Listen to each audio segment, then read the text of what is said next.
Сьогодні, 25 березня, посли 27 країн ЄС знову спробують затвердити угоду, яка продовжує дію лібералізованої торгівлі з Україною, яку, нагадаю, очікують з новими обмеженнями. Минулої середи посли не змогли цього зробити, оскільки Польща та Франція хочуть все ж таки більших обмежень на імпорт української сільськогосподарської продукції. Бельгія, яка головує у Раді Євросоюзу, взагалі-то не бачить сенсу вносити зміни в домовленість. Вона вважає, що Польща вже отримала запевнення на саміті ЄС про продовження угоди про безмитну торгівлю з Україною востаннє. Та очікують, що наступного року відбудеться повернення до угоди про асоціацію на основі взаємності та зобов'язання України дотримуватися норм і стандартів Євросоюзу. Німеччина також не бажає поки що переглядати угоду. Ну і президент Франції Еммануель Макрон оголосив на прес-конференції в п'ятницю, що очікує на зміни в тексті цієї угоди. Париж хоче, аби для розрахунку квот на український імпорт використовували той базовий період до 2021 року, а саме тоді, коли український імпорт був на низькому рівні. Макрон також говорив про необхідність додати пшеницю до переліку квотованих продуктів. Давайте послухаємо. Це те, що дозволило б усунути багато існуючих труднощів не тільки в Польщі, але й у багатьох європейських країнах і у нас у Франції.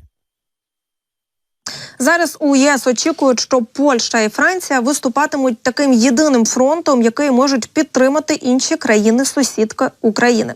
Тож переговори стають все більш напруженими, як бачимо, бо угоду повинен схвалити Європарламент на пленарній сесії ще у квітні. Та ця сесія є останньою перед виборами до Європарламенту. Тож угода має набути чинності найпізніше 5 червня та діятиме, нагадую, ще рік. І, до речі, наприкінці січня Єврокомісія офіційно запропонувала ще на рік продовжити призупинення імпортних квот і мит для українського експорту до Євросоюзу. Водночас, включивши туди запобіжники для агропродукції, чого і вимагали декілька країн Євросоюзу. Але ця пропозиція не задовольнила фермерів у країнах Євросоюзу, що межують з Україною, які почали акції протесту, зокрема і у Польщі. До речі, про Польщу також маємо важливу інформацію, адже сьогодні з'явилася інформація, що в Польщі створять нову авіабазу на кордоні з Україною. Створення цієї авіабази буде суттєвим посиленням східного флангу НАТО. Повідомляється, що її створять у місті Свіднік, що в Люблінському воєводстві Польщі, приблизно за 90 кілометрів від кордону з Україною.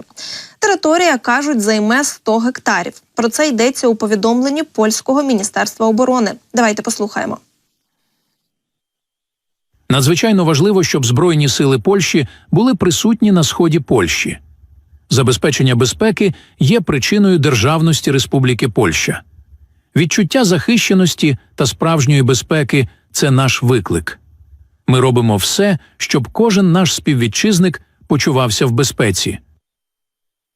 Також зазначається, що на цій авіабазі дислокуватимуться гелікоптери сухопутних військ, які Польща модернізовуватиме і закуповуватиме, а також навчатимуться там пілоти.